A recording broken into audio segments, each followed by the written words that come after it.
Let's talk about the nuances of consent.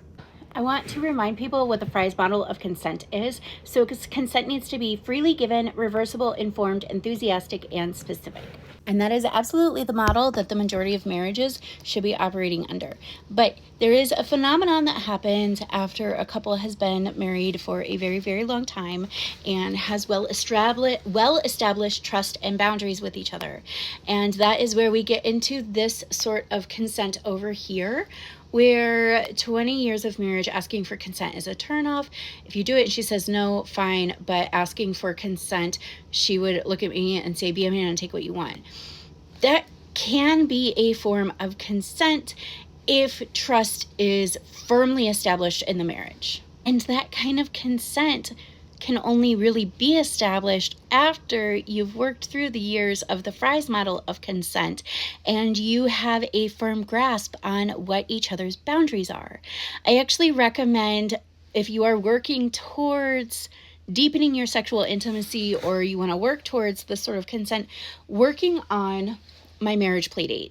My marriage playdate is a date night experience designed to help you go deeper in your sexual intimacy with your spouse. But basically, it's a list of 500 activities, and you go through and give them a rating on hard no, never ever, to I think this is delightful, we should do it all the time.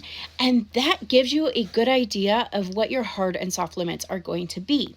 And so a hard limit is something that should never ever be done, and you are not consenting to it ever under any circumstances, and you would need to have a discussion and get verbal consent in order to do it.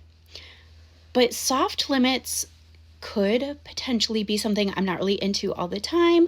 I might say no to it in the moment because remember, consent is reversible, but I'm pretty open to, if it feels right, like going into it. And again, this is something that I think couples should do after they've been married a while. They have established trust.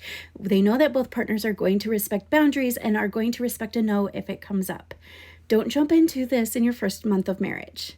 Keep in mind the Fry's model of consent, but if you have found a model of consent that works well in your marriage, it can be part of a healthy marriage as long as there's no other red flags. So go have good sex.